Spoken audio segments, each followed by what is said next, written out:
everybody there became an unbeliever. Poof, God is gone. No, nothing. It's no there. No sacrament, no nothing. Do you follow? In other words, we represent the cherubim by virtue of our faith. We are carrying out these mysteries at the command of Christ, knowing that we have the power from Christ to do this. And it's in this sense that we represent the cherubim.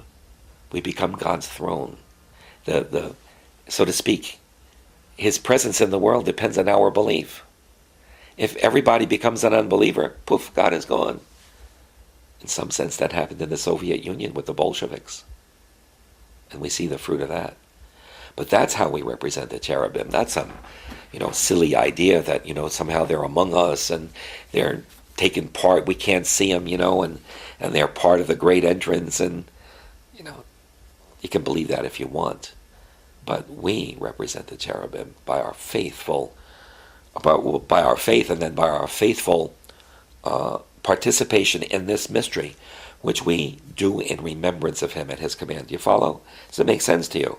Yes. This is what's going on. So, I have no use for Germanus of Constantinople in all this symbolical interpretation. I understand they wanted to show that the divine service is full of Christ, but they had the wrong idea.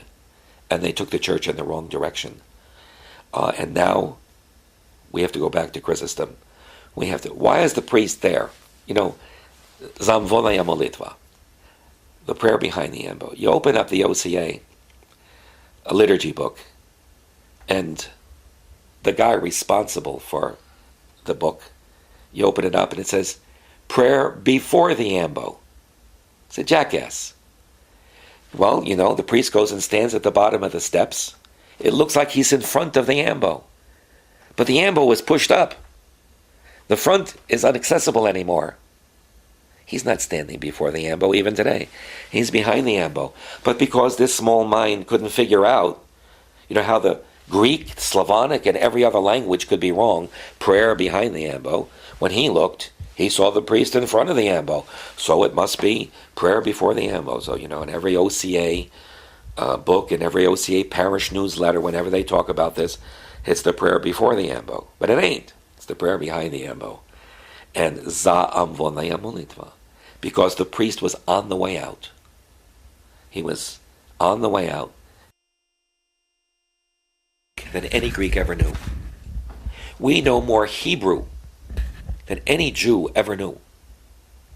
We know about Hebrew 1200 years BC. We know about Hebrew, 600 years BC. We know about Hebrew 2nd century BC, 9th century AD. The Hebrew Bible belongs to 9th century AD. We know more. Aramaic, all the dialects. Men have written books on obscure dialects of Semitic language in the Canaanite area. Mitchell Dahoud, all you have to do is get Mitchell Dahoud's commentaries and his translations of the 150 Psalms of David and read his ponderous notes about language. It's incredible what the man knows. Of course, the Orthodox pay absolutely no attention to him. But it's just incredible what we know today about Greek, Latin, Slavonic. We know more about Slavonic than anybody ever did.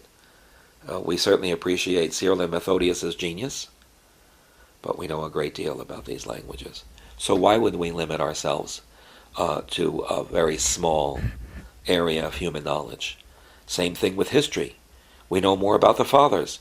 For instance, Russians came to France, end of the 19th century, the 20th century, and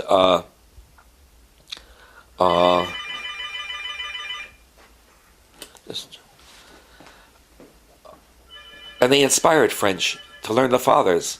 The famous French theologian Jean Danielou attributes where he became one of the world-class patristic scholars of the 20th century, and he attributes his interest in the fathers to meeting a Russian priest, I think in Nice, if I recall.